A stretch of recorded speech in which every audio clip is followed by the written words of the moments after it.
When we first started looking at ballot integrity, for most of you that don't know, I'm actually a sixth-generation native Arizonan. Live here, grew up here, went to ASU, managed the largest printing company in Arizona, and for 16 years I printed the Maricopa County ballots. I supervised the printing of it. And so when I looked at that, and I've used this analogy a number of times, when you're trying to create something secure, somebody said, secure your house, lock your doors, have cameras, have security, put double locks and make sure your windows are locked. When I started watching what they were doing with this election, I started seeing the immediate changes right towards the end in July, right before we started voting. It made absolutely zero sense to somebody who knows printing and knows all the things you could do to secure this election. They were stopping absolute everything that could secure this election. And when you see that, the only thing that you can draw from that is they don't want this election secured. There's something they're intending to do, and unless we pay attention, we're going to miss it. And what we found out is that we needed to do that. So I got involved. I was actually retired, came out of retirement and said, hey, we need to do something about this. Got in touch with a bunch of people. Ended up talking to Jovan Pulitzer, who many of you saw today.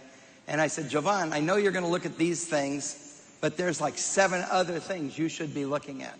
Many of these way more important. Many of these things that nobody knows about, that people don't realize. I'll give you an example. When a ballot's created, everybody thinks you can just go duplicate off that ballot and submit it. What most people don't realize is there were 667 versions of the Maricopa County ballot this year. Okay? Is that a problem? Well, it's not a problem. In fact, it turned out, and what also most of you don't know is I designed the audit of this election for all the printing and the paper and the authenticity of these ballots. Put the cameras in place. You were in charge of the cameras at the Coliseum? Myself. Bravo. And as you saw us getting sued over and over again, they kept suing. What they were suing us for is they wanted to know what we were doing with it. Why would they have a camera? Why would they be shining different colors of lights on those ballots? You're not supposed to look at that. You're supposed to count. Stop it. Stop it. Well, there's only one, and I say this over and over again, there's only one reason you wouldn't want us to validate the most secure election in history. Only one reason. And that's that it's not the most secure election in history. And so the point of the audit was when they sued, I kept saying to our attorneys, it's really simple. Just tell them this. The contract says we're only to count legal, authentic votes. That has to be on a legal, authentic ballot. And I can prove that. And so that's where we went. The other thing that I think is very interesting is they keep saying they don't know what they're doing. They're idiots. These people are ridiculous. They have no idea what they're doing. They've never done this before. This is the first time in the history of the United States, number one, that it's ever been done, but more important, it's the first time it's ever been needed. And it was done. I can tell you that I could go over all the process and you'd all understand, but when a ballot gets created, think about this. It's like your bill being created from SRP. They go out and they get your voter identification number and they find out what precinct you live in, what city, what county, where your school districts are. All of that information has to be accessed to create the proper ballot exactly for you.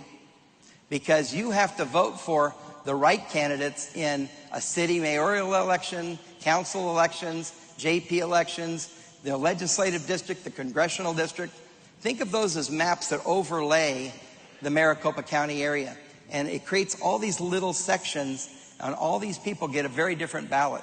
So if somebody did what we were told they might have done, which was gone out and just duplicated a bunch of ballots, or put the same ballot in many times, or any of these kind of things, I knew there was a way to find that out. And so what we did is the cameras are not really cameras. Frankly, they're digital cameras. Digital cameras that are forensic. Those are actually police forensic cameras. They're very, very high speed, high definition digital cameras. They make a scanned ballot. So we scan that ballot. We then used, and we're doing right now, using optical character recognition. We're looking at what's in place on that ballot based on who that ballot is. How many should there be? Can there be this many? When the details come out, I can't say much. I know Karen Phan's going to release a lot of this on Monday.